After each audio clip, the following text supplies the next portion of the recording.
Bienvenue, Amen, amen. hein, Shalom, Aziz. Merci.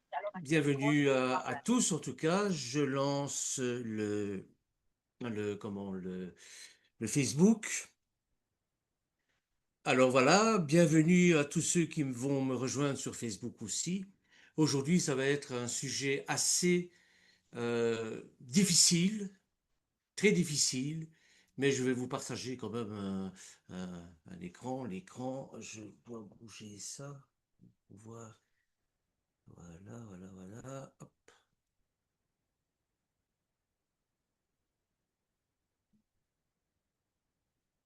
voilà. Voilà. Alors, pom, pom, pom, pom, pom, pom.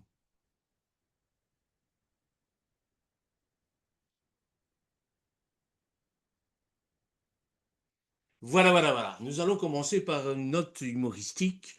Souvenez-vous de Rabbi Jacob, de Ouri, hein, magnifique film, bien sûr. Euh, Souvenez-vous du passage quand euh, Louis de Funès, dans sa déesse ou dans son idée, je ne sais plus trop, hein, euh, apprend que Salomon est juif. Comment Salomon? Vous êtes juif? Salomon est juif? Oh! Eh bien, le thème aujourd'hui, ce sera bien sûr celui-là. Qui est juif? Miou Yehudi, qui est juif? Évidemment, ça ne va pas être sur un trait humoristique que je vais faire ça, mais d'une manière plus sérieuse, bien sûr. Je vais faire un partage d'écran, voilà. Le diaporama, ce sera plus facile pour vous.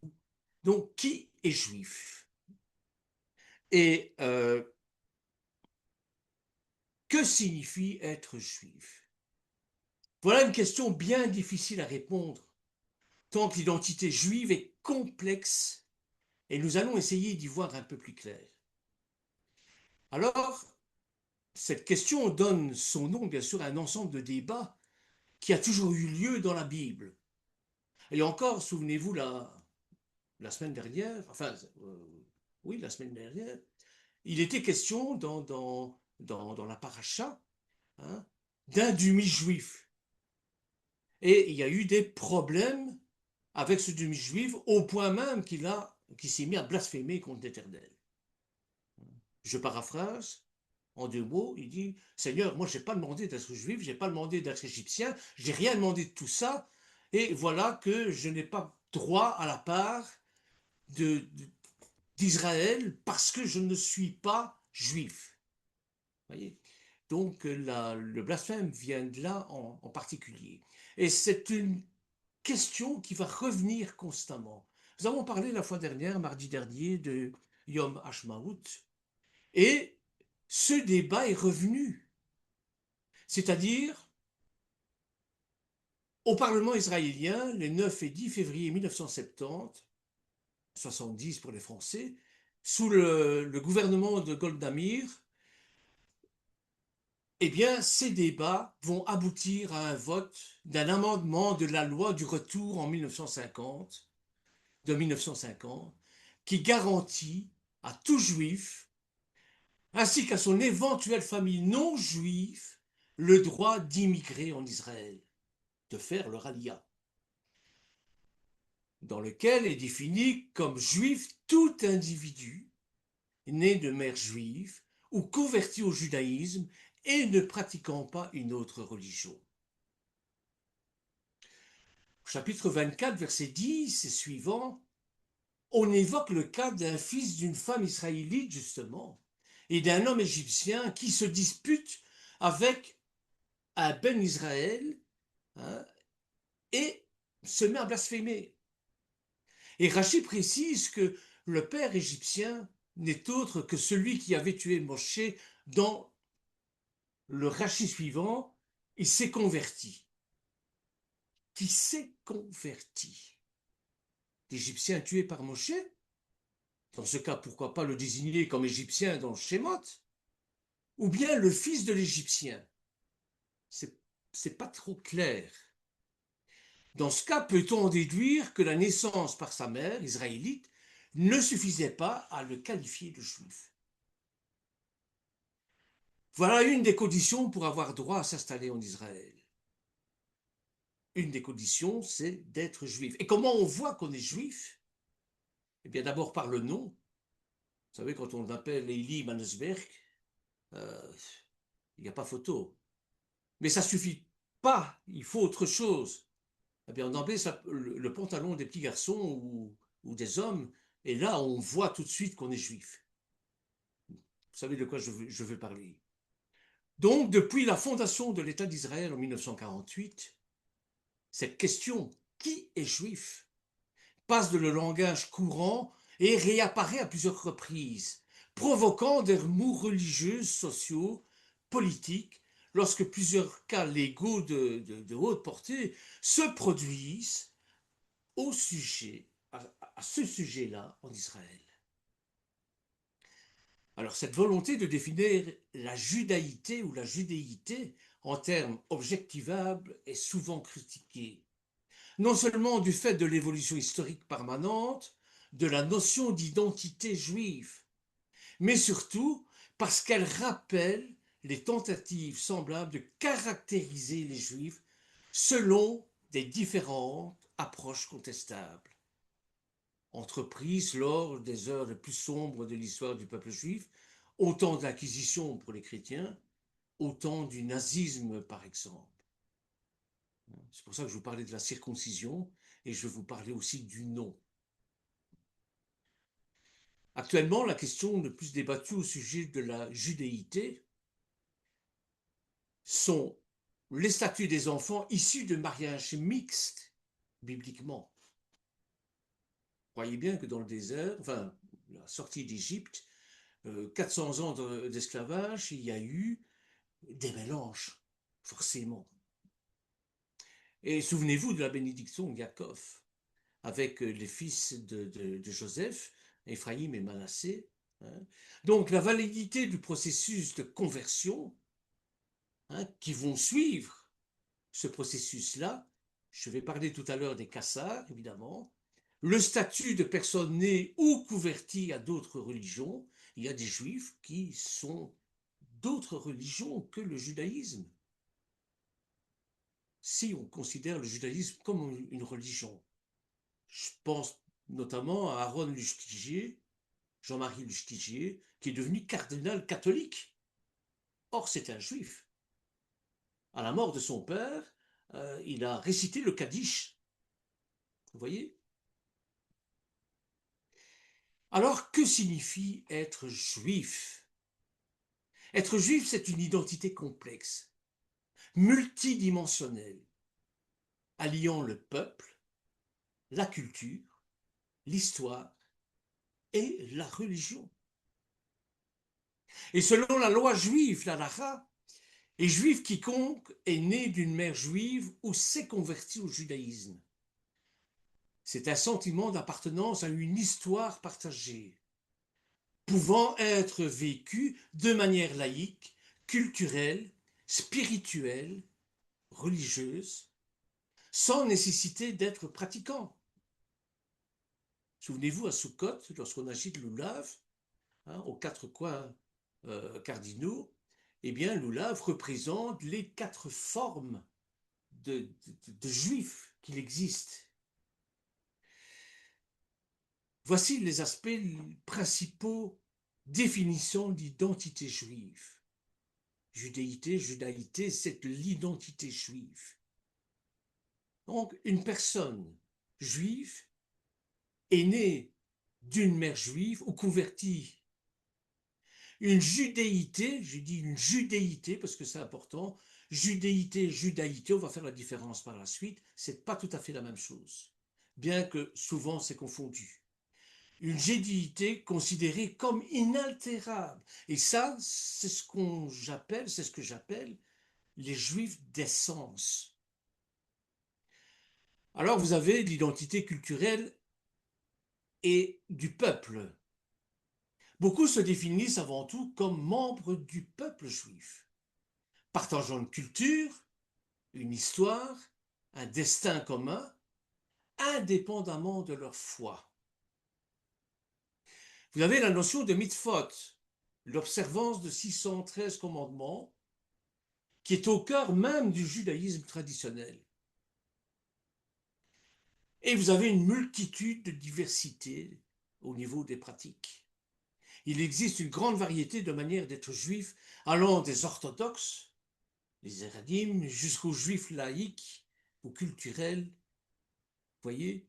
Donc, synonymes et concepts associés, on utilise parfois le terme fils d'Israël, peuple de la Bible, ou peuple du livre, gens du livre, ou communauté juive.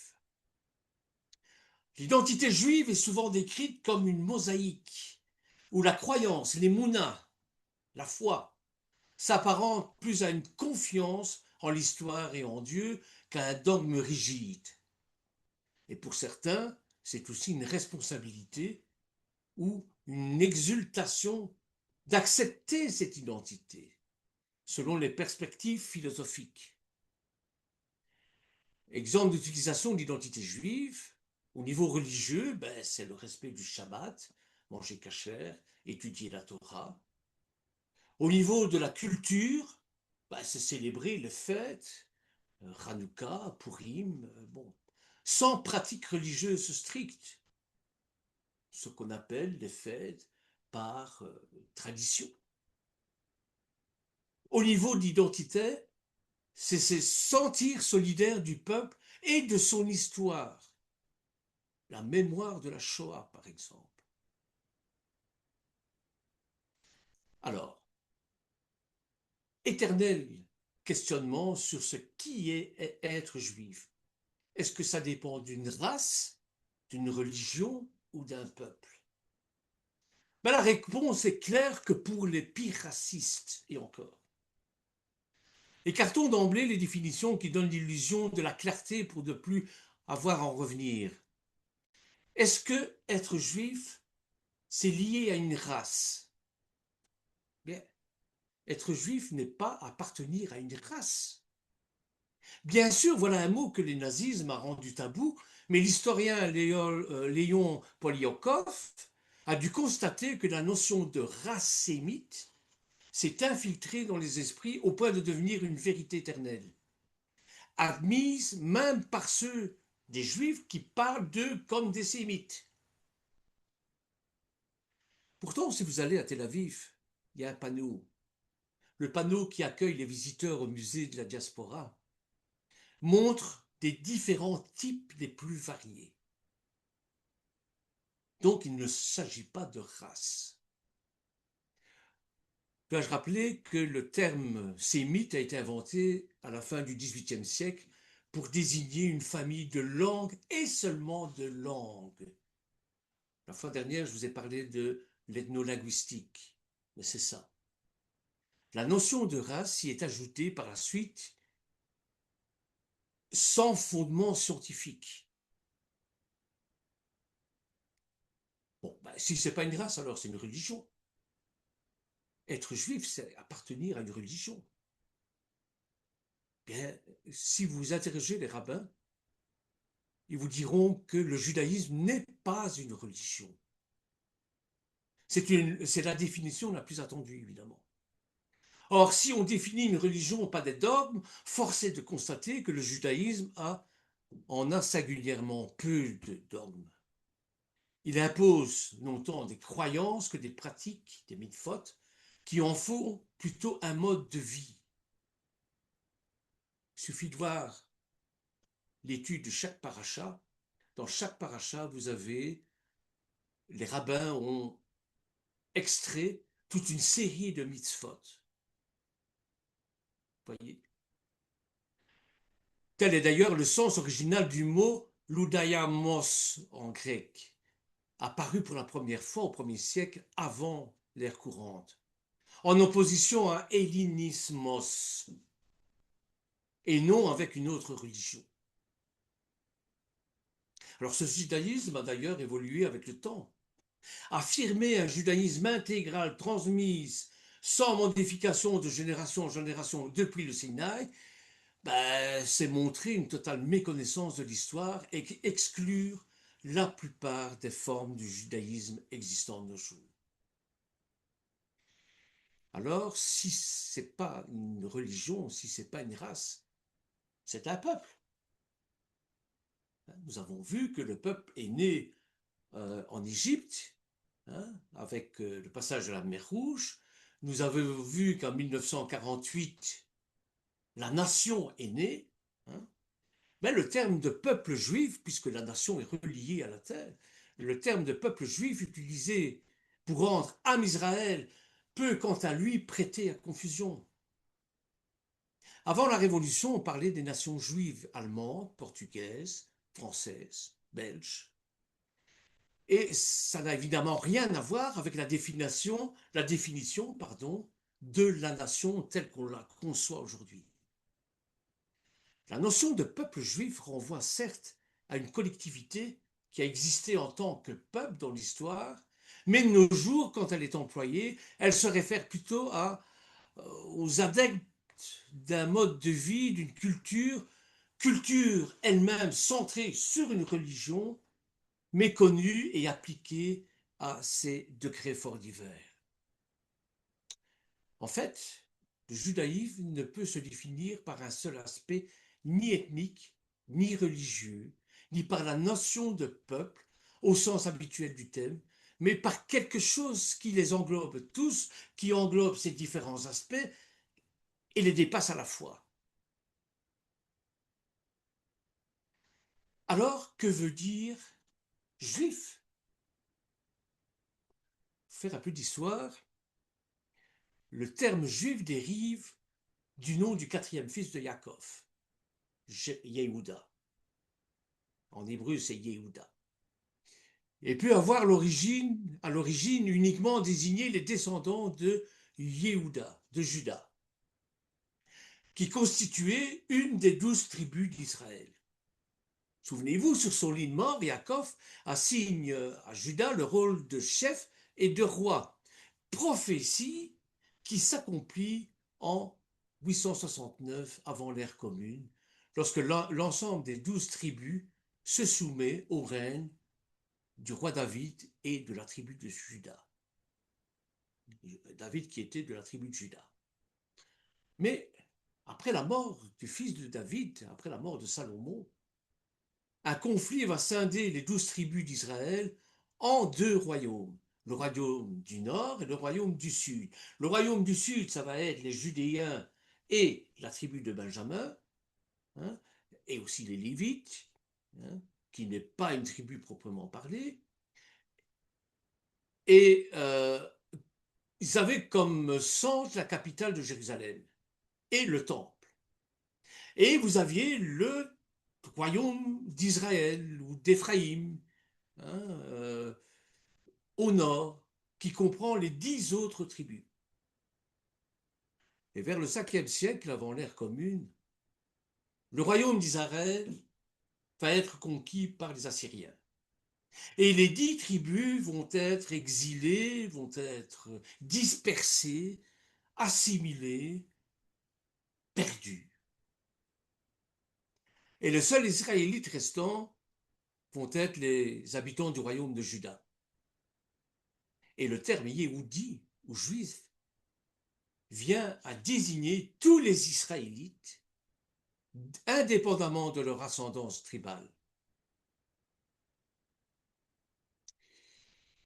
Alors, que veut dire être juif? Mais il y a un sens profond, bien sûr. Il y a toutefois un sens plus profond au nom de juif. La première personne à être appelée juif, Yehudi, c'est dans les Écritures d'Esther, au chapitre 2, verset 5. C'est la première fois qu'on le rencontre. C'est le héros de Purim, c'est Mordecai. Et il nous est dit, il nous est indiqué, il y avait un homme, un Yehudi, à Shran, la capitale dont le nom était Mordecai, à Yémini. Ouais, ben, il est judéen ou bien il est euh, benjamite. Le Talmud s'interroge sur ce verset. Il est appelé Yehudi, laissant entendre qu'il est de Juda, de la tribu de Juda. Puis il est appelé Yémini, signifiant qu'il est de la tribu de Benjamin. Alors quoi? Eh bien, le rabbi Yohanan répond, il était bien de la tribu de Benjamin, mais il fut quand même appelé Yehudi car il rejetait l'idolâtrie. Et quiconque rejette l'idolâtrie est appelé à Yehudi. Et le commentateur explique que le nom de Yehuda est de la même racine que le mot hébraïque Oda, qui signifie reconnaissance, soumission, adoration. Hein. Donc un Yehudi, c'est quelqu'un qui adore l'Éternel, qui se soumet à ses lois et qui le reconnaît comme maître de l'univers, comme créateur de l'univers. Une personne qui reconnaît l'existence de Dieu et se soumet à son autorité, au point d'être prête à sacrifier sa vie pour la sanctification de son nom, est appelée un Yehudi.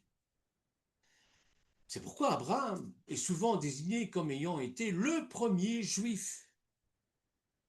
Bien que Abraham, ce n'est pas ce terme-là que l'on rencontre dans les Écritures, on rencontre plutôt Ivri. Donc il fut en effet la première personne à utiliser son pouvoir de connaissance pour découvrir et reconnaître le Dieu unique et rejeter les pratiques idolâtres de ses ancêtres et de ses contemporains. Donc, il va répandre activement la vérité divine et il va être prêt à donner sa vie pour ça. Et de ce fait, Abraham personnifie la judaïté de nombreux siècles avant que ce terme n'entre dans le vocabulaire courant.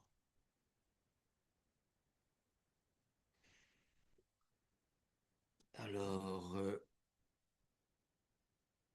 y a-t-il une essence divine, une essence juive, pardon? Tout un livre leur est consacré dans le Tanakh. Les Juifs ont-ils une essence? L'essence, c'est ce qui caractérise le peuple. Tout un livre dans le Tanakh y est consacré sur le livre de Shemot. Et le livre de Shemot, c'est-à-dire l'Exode, hein, on a traduit par l'Exode, ce qui est faux, mais c'est incomplet. L'Exode en français est bien sûr la révélation du tétragramme qui est l'essence divine qui va constituer l'essence juive, bien sûr. Mais le tétragramme, Yud-Ke Vav-Ke, nom des 4 lettres révélées dans la tradition judaïque et à travers le livre de Shemot, est considéré comme le nom propre le plus sacré de l'Éternel, désignant son essence divine et sa présence. Il exprime l'Éternel comme l'être absolu, éternel et vivant, celui qui est, parce que c'est une forme verbale en plus. En raison de sa sainteté, il est ineffable, donc on ne peut pas le prononcer. D'ailleurs, la prononciation a été perdue. Il y avait que le Kohen Gadol qui connaissait la prononciation correcte, et au fil du temps, en force de ne plus le prononcer, hein, ça s'est perdu. Donc la signification et l'essence divine est liée à ce nom sacré. Ces 4 lettres, Yud-Ke Vav-Ke, hein, il n'est prononcé qu'avec mystère parce que son analyse nous révèle justement l'essence de Dieu. On ne peut pas utiliser l'essence de Dieu pour n'importe quoi, n'importe quoi. Vous voyez? C'est pour ça qu'il nous est interdit de prononcer en vain son nom.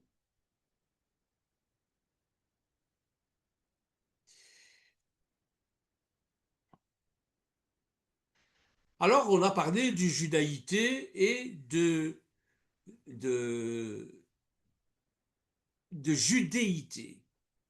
La judéité, c'est l'ensemble des critères qui constituent l'identité fondamentale juive, elle-même considérée comme le résultat d'un processus plurimillénaire. Abraham, hein, ça commence par un homme, puis par une famille, Isaac et Rivka, puis par Yaakov, ses femmes et les 12 tribus. Hein. Voilà. Donc, c'est pour ça que je dis que ce toldot, cette descendance, est considérée comme le résultat d'un processus plurimillénaire, ce qu'on appelle d'ailleurs ce toldot, cette lignée. Hein. Et Abraham, Isaac, Yaakov commencent avec un homme, hein, une famille, Rivka, Yaakov et ses 12 tribus. Et ça, c'est un fait ethnique, avec un peuple établi sur un territoire du Canaan, qui deviendra Israël par la suite, caractérisé par des coutumes, des croyances, des migrations. Et les migrations de ce peuple, lorsqu'il a perdu sa souveraineté politique et religieuse, l'exil, la galoute, hein, euh, à cause de quoi? Mais à cause qu'ils n'ont pas observé les commandements de l'Éternel. L'Éternel leur a dit dans Devarim, vous trouverez ça dans Devarim, je vous donne cette terre à condition que vous n'y pratiquiez pas l'immoralité comme à Canaan et l'idolâtrie comme en Égypte. Malheureusement, avec le temps, bon, ben, ils se sont mis à commettre de l'immoralité et à commettre aussi de l'idolâtrie, ce qui leur a valu la déportation. Donc, ces communautés dispersées continuent toutefois à présenter une cohérence idéologique et identitaire, axée sur l'observance des rites et des croyances ancestraux, ainsi que sur l'attente plus ou moins ardente de la restauration de la souveraineté nationale. Et ça va créer Israël, l'indépendance, l'État hébreu de 1948. Alors, c'est quoi cette différence entre judaïté et judéité? Bon, eh bien, la judéité se confond avec la judaïté, laquelle consiste en un ensemble d'observances quotidiennes des lois, des coutumes et des croyances du peuple juif, où l'adhésion à ce peuple et à sa judaïcité par le biais d'une conversion religieuse. Il n'y a pas tellement longtemps, il y a un Corse qui s'est converti au judaïsme. Il n'était pas juif d'essence, mais en se convertissant, eh bien, il a adopté les rites, il a adopté les coutumes, il a adopté les fêtes juives. Ça, c'est la judaïté. Ce sont pour l'autant les seuls critères employés par les juifs pratiquants pour se caractériser. La judaïté désigne l'ensemble des caractères constitutifs de la conscience de l'identité juive. La culture, l'histoire, la sociologie, la religion. Plus large que le simple fait religieux, elle englobe l'appartenance ethnique, culturelle et historique, aussi bien pour des personnes pratiquantes que laïques. Voilà, on peut très bien être juif d'essence et ne pas croire en Dieu. C'est un paradoxe, mais c'est comme ça. Alors, c'est quoi le sens de tout ça? Bien, le sens, c'est que cette identité juive représente le fait d'être juif, bien sûr, la manière d'être juif aussi, englobant la diversité des formes d'appartenance. Le judaïsme, on peut la considérer comme une religion, même si les rabbins ne sont pas d'accord, comme la religion, l'ensemble des croyances, des rites et des lois. Et la judéité, c'est l'identité, le sentiment de cette appartenance. Et la judaïté, parfois utilisée pour désigner la conformité à la loi juive, la halakha. Voyez? Alors, l'origine de ce mot, ben, c'est le terme qui est formé sur le latin Judaeus, où on a ajouté le suffixe ité. Voilà. Et c'est parfois utilisé de manière interchangeable. Judaïté, judaïté, c'est pour ça qu'il y a un peu de confusion. Donc, si je veux résumer, la judéité, ce sont les juifs d'essence, ce sont les juifs de père en fils, hein, de mère en fils et en fille, qui sont juifs. La judaïté, c'est les pratiques. C'est-à-dire qu'on peut très bien ne pas être juif et pratiquer c'est ce on appellerait maintenant les hébraïsants ou les judaïsants. Voilà, voyez. Donc, la judaïté peut parfois mettre l'accent sur les pratiques et les coutumes. C'est ça que je veux dire. Alors, je vais vous donner un exemple. Il ne faut pas que j'aille trop vite. Voilà. Dans les Écritures, en Exode, on nous parle, c'est un exemple frappant parce que il est attribué au veau d'or, on nous parle des Réphraves, qui veut dire une multitude mélangée. Une multitude. Et le Réphrave désigne dans la tradition juive le groupe de non-israélites qui ont quitté l'Égypte, le groupe qui a quitté l'Égypte avec les Hébreux lors de l'Exode. Et il est souvent associé à des influences négatives, comme le veau d'or. On attribue la faute de veau d'or non pas à des juifs d'essence, hein, qui eux savaient bien qu'ils ont mis leur émouna dans l'Éternel et pas dans Moshe, tandis que les Réphraves, la foule mixte, a mis son émouna dans un homme, dans Moshe. Et quand Moshe ne redescend plus de la montagne, eh bien, il se dit, ça y est, il est mort dans la montagne, donc il faut nous trouver un nouveau Dieu, un nouveau leader. Et ils vont créer le veau d'or. Donc, ils sont considérés métaphysiquement comme des forces d'impureté, ou au sens moderne comme des éléments assimilés nuisant à la nation juive.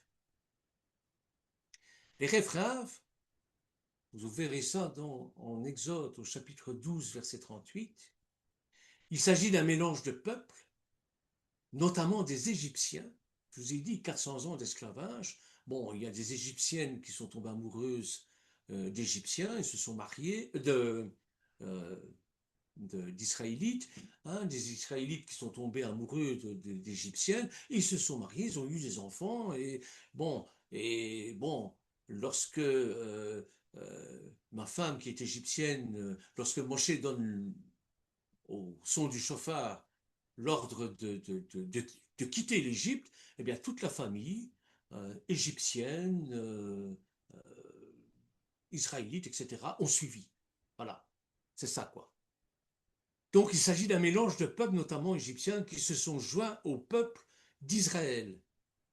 Et selon le Midrash, le Erephrav est à l'origine de la révolte du veau d'or et d'autres incidents dans le désert qu'on va voir lorsqu'on va ouvrir la semaine d'après le, le quatrième livre, Bamidbar, dans le désert justement, le livre des nombres. Il y a une connotation spirituelle dans tout ça. C'est-à-dire que l'interprétation moderne, le terme est parfois utilisé pour décrire les juifs fortement assimilés. Un jour, je vous parlerai de l'Alaska. Hein, l'Askala, pardon, l'Askala, pas l'Alaska, l'Askala. Hein, je vous parlerai de l'Askala, hein, qui est un petit peu je vais dire, la période, l'époque des Lumières des Juifs en Europe. Mais bon, mais c'est un petit peu ça ici aussi. Donc le terme Erephrav est utilisé pour décrire des Juifs fortement assimilés, influencés par des valeurs étrangères, agissant contre les intérêts de la communauté juive. Et Rachi explique qu'il s'était converti au moment de la sortie d'Égypte, bien que leur attachement à la foi fut souvent remis en question. Pourquoi je vous parle de ça? Parce que on se demande s'il y a un jeune juif. On en a parlé avec Michel la fois dernière, souvenez-vous. Les scientifiques se sont demandé, est-ce qu'il y a une marque qui peut déterminer qu'on est juif ou pas?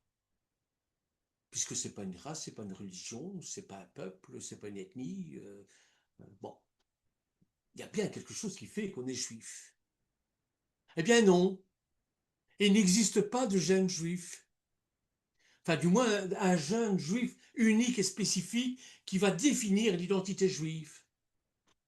La génétique montre cependant que les communautés juives, Ashkénazes, Séfarades, Misraïm, partagent une origine commune avec le Proche-Orient et forment une population génétique apparentée.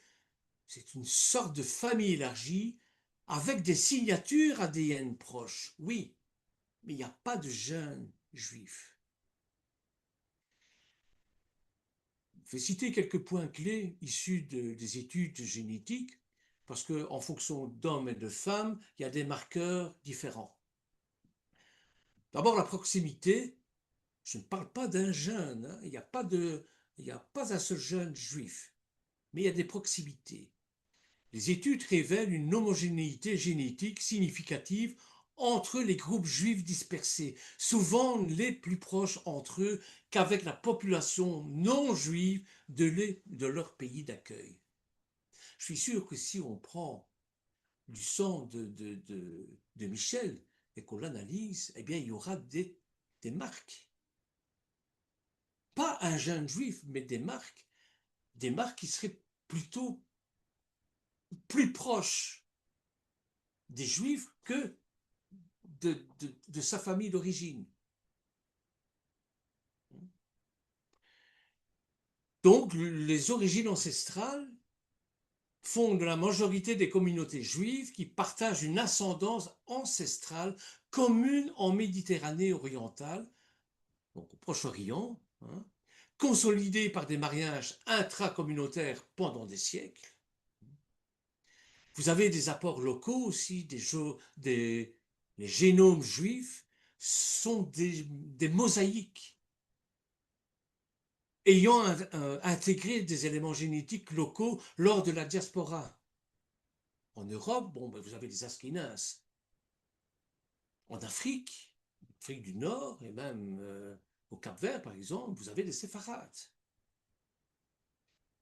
La génétique ne peut déterminer l'appartenance à la rique, donc religieuse, au judaïsme, qui repose sur la tradition et la transmission. Bon, en résumé, la génétique confirme une origine commune des peuples, plutôt qu'un marqueur biologique unique. Et la judéité étant une combinaison d'histoire, de culture et de religion. Et les études réalisées sont un très grand nombre de jeunes non sexués montrent que les juifs ashkénazes séfarades, c'est-à-dire la Turquie, le Maroc, la Syrie, le Moyen-Orient avec les Misraïm, hein, il y a une appartenance.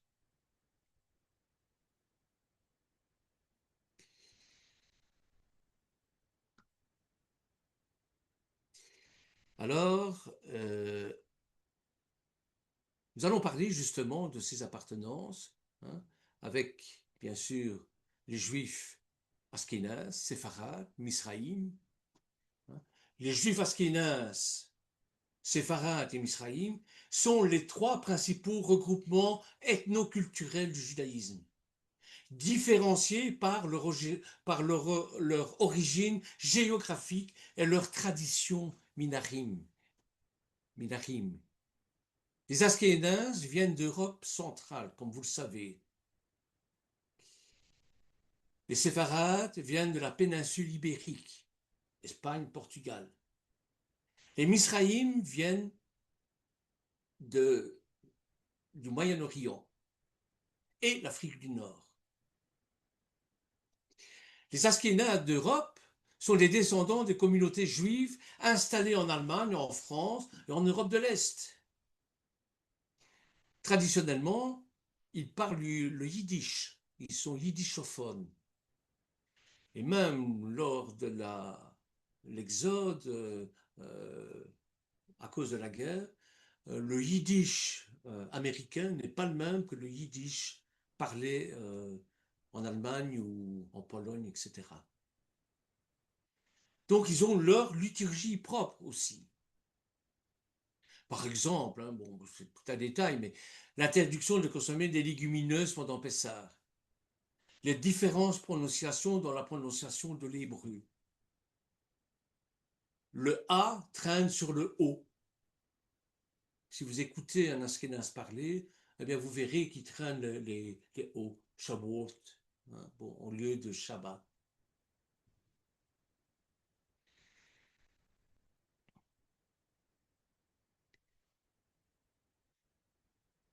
Alors vous avez bien sûr des Juifs ashkénazes qui, eux, descendent directement des Kassars, un peuple d'Asie centrale qui se serait converti au judaïsme au Moyen Âge. C'est ce que prétend une théorie qui remet en cause les liens entre Israël antique et ceux qui, plus tard, viendront la peupler en nombre.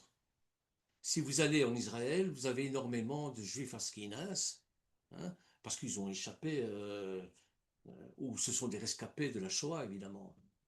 Vous voyez?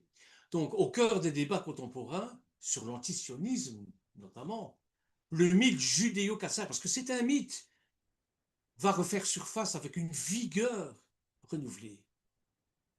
Et cette théorie ancienne, mais persistante, prétend que la grande majorité des juifs ashkénazes, constituant une part significative de la population israélienne aujourd'hui, ne seraient pas des descendants directs des anciens israélites.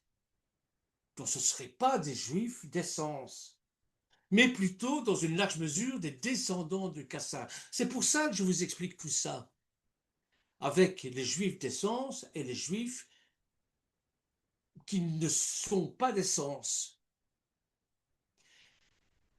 Ce peuple d'Asie centrale aurait embrassé le judaïsme vers le 7e et 10e siècle. Et selon cette assertion, les juifs ashkénazes étant des Kassars convertis et non des juifs originaux, n'auraient donc pas de revendication légitime sur Israël, berceau du judaïsme. Il y a, c'est le cheval de bataille, un des chevaux de bataille de Shlomo Sand, bien évidemment, hein, antisémite, un juif antisémite, ah oui, ça existe, antisioniste, hein, qui a écrit un livre, malheureusement, qui a fait beaucoup de ravages et beaucoup de succès, le peuple juif inventé. Vous voyez? Donc cette théorie, en remettant en question la continuité historique du peuple juif, vise à délégitimer l'État d'Israël et sa fondation sur les bases historiques et religieuses.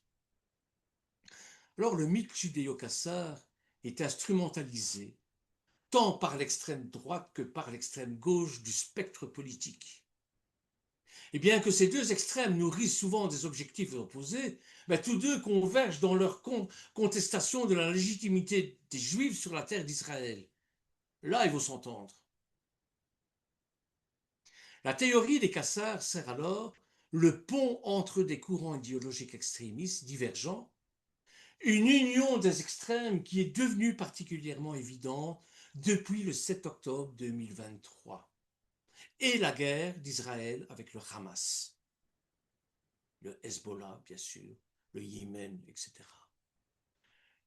Aujourd'hui, le mythe est repris par divers sites qui affirment l'existence d'une supposée, je dis bien d'une supposée mafia judéo-khazarienne, contrôlant le monde en secret avec l'ambition d'imposer un nouvel ordre mondial satanique. À l'origine du complotisme, ben, ce sont les Juifs. Et c'est la raison pour laquelle, lorsque vous discutez de la fin des temps d'eschatologie avec les Juifs, ils restent très prudents, parce qu'ils savent très bien qu'on va encore les accuser de vouloir diriger le monde, de mettre en place une gouvernance mondiale et de manipuler les gens. Vous voyez? En août 2023, le président de l'autorité palestinienne, Mahmoud Abbas, a tenu des propos antisémites et a repris le mythe Kassar devant le conseil révolutionnaire de son parti, le Fatah, qui s'est tenu à Ramallah. Le mystère qui englobe l'histoire des Kassars a encouragé la propagation des théories vraiment conspirationnistes, antisémites, antisionistes et plus extravagantes. Et cette assertion sert non seulement à nier l'identité juive en la déracinant de son histoire, de sa tradition, mais également à discréditer la légitimité de la présence juive en Israël. Et cette théorie est également utilisée pour affirmer que les juifs ashkénazes ne descendraient pas des Hébreux ou des Judéens, mais seraient originaires du royaume Kassar. En somme, ce seraient des usurpateurs, quoi. Et en France, des personnalités comme Alain Soral, hein, et sa mouvance soutiennent également que les juifs ashkénazes venant d'Europe, ne sont pas sémites, mais kassars, qualifiant à tort ces communautés de fraudeurs sans racines authentiques en Israël. Le mythe judéo-cassar, qui déforme l'histoire juive et nie son identité, est également utilisé pour contester la légitimité de la présence juive en Israël. C'est ça qui est grave. On va dire un petit mot sur les séfarades. Hein. Les séfarades qui viennent d'Espagne, du Portugal. Hein. Ce sont des juifs de la péninsule ibérique expulsés en 1492 hein, sous Isabelle de Castille, installés au Maghreb, dans l'Empire ottoman et en Europe du Sud. Les Askénazes parlent le yiddish, eux ils parlent le ladino. C'est un mélange d'espagnol et d'hébreu, un peu comme le yiddish. Vous voyez, le ladino qui est influencé par la culture ibérique et méditerranéenne. La liturgie est différente de celle des Askénazes. Tolérance des légumineuses à Pessah, par exemple. Hein, bon, ça c'est un détail. Et puis vous avez les Misraïm. Les Misraïm, c'est-à-dire les Juifs d'Orient. Les Juifs originaires des pays arabes, du Moyen-Orient. L'Irak, le Yémen, l'Iran, le Maroc, le Liban. Leur culture est très diversifiée, bien sûr, profondément marquée par la culture locale des pays musulmans où ils ont vécu pendant des siècles. Souvent regroupés avec des séfarades en raison des rituels de prière similaires, hein, selon les rites du Talmud de Babylone.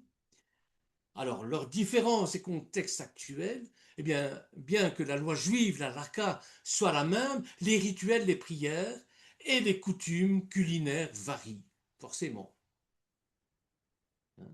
Ils mangent du couscous, hein, tandis que les Askénazes mangent du gefilte fish, pardon, de oh, le nom m'échappe, hein, c'est-à-dire cette truite de Saint-Pierre, comme les chrétiens l'appellent, hein, euh, Seigneur, pardonnez-leur, parce qu'ils ne savent pas ce qu'ils font. Enfin, moi, j'aime pas ça, mais bon, c'est une question de goût.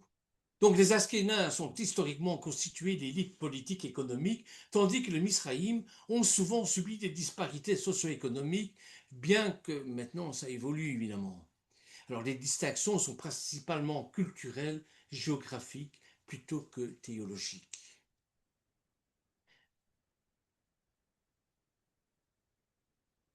Alors, je vous ai parlé du judéité, hein, qui est l'essence même du juif. Mais comment elle se transmet? J'en ai parlé tout à l'heure avec l'Halakha. L'Halakha, c'est-à-dire la loi juive qui fait que c'est par la mère qu'est transmise la judéité.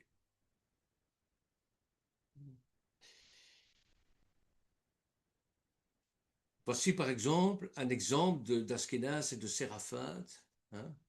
Vous avez ici les différentes, à votre gauche l'Askénaz, hein, reconnu par son violon évidemment, les Séraphintes sur votre droite. Hein. Alors la transmission de la judaïté.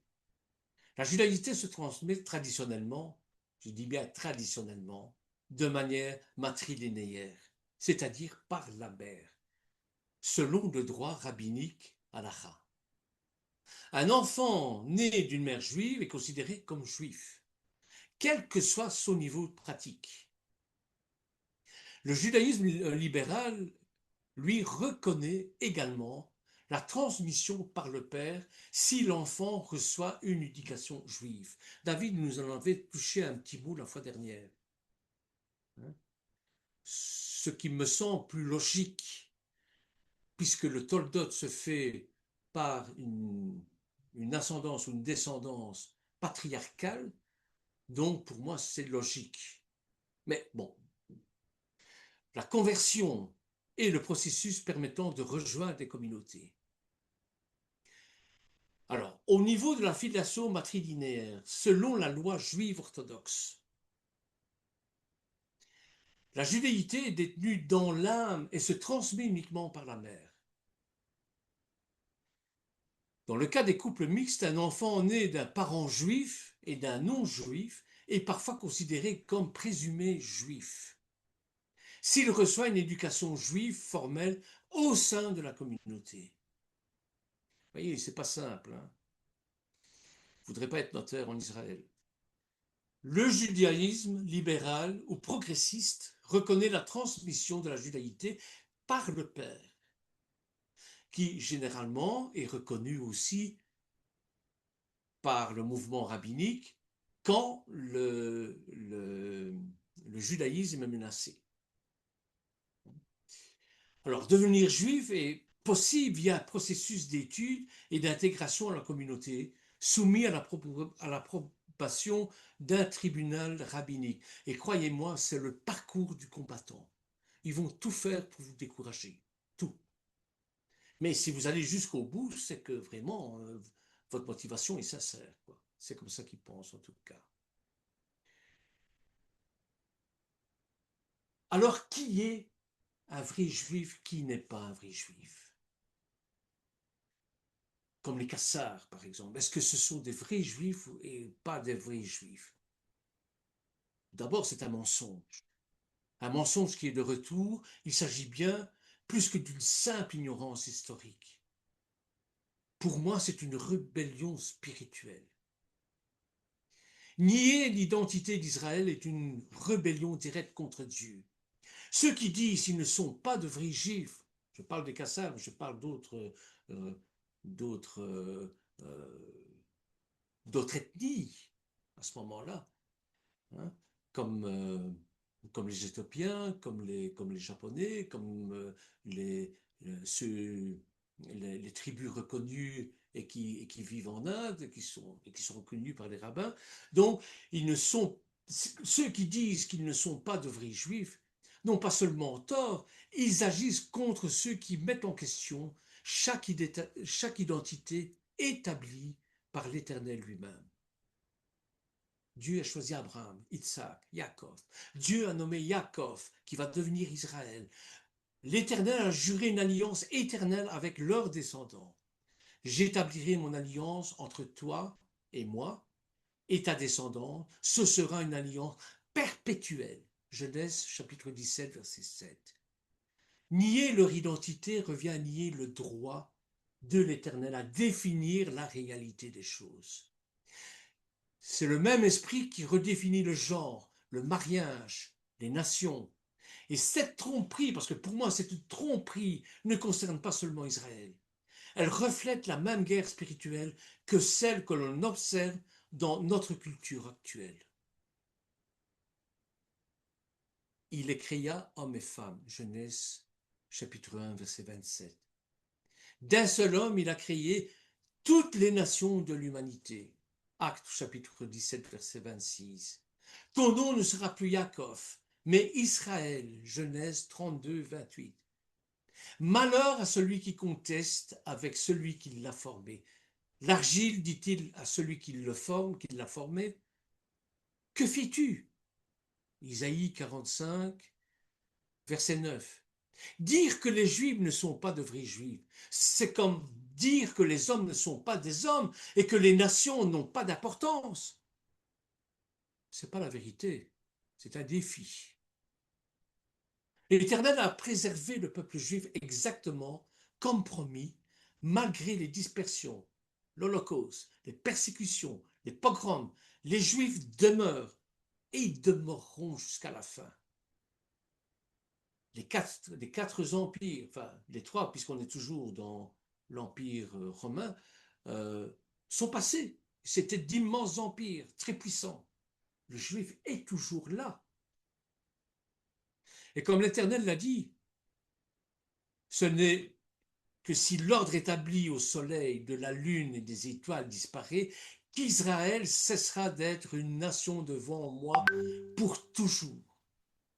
Jérémie, chapitre 31, versets 35 à 36. Je t'ai aimé d'un amour éternel. Jérémie, chapitre 31, verset 3. Le miracle de la survie juive prouve que le Dieu de la Bible est bien réel. L'identité tribale existe toujours, car Dieu connaît chaque nom. Certains documents ont été perdus, mais la mémoire de l'Éternel ne l'a pas été. En Luc au chapitre 2, verset 36, Anne était Aser. En Romains chapitre 11, verset 1, Paul était de Benjamin. En Apocalypse au chapitre 7, 12 000 scellés de chaque tribu. Celui qui a dispersé Israël le rassemblera et le gardera comme berger garde son troupeau. Jérémie chapitre 31, verset 10. L'Éternel n'oublie jamais un nom ni une alliance. Voilà, frères et sœurs, ce que j'avais à vous transmettre aujourd'hui.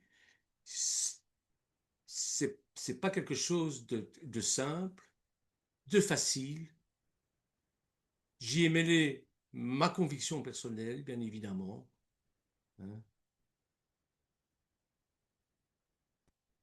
Voilà. Si vous avez des questions, si vous voulez enrichir un peu ce que je viens de dire, si les choses n'ont pas été assez claires, parce que c'est pas évident, euh, maintenant c'est à vous, votre parole, c'est à vous la parole. Soyez bénis en tout cas.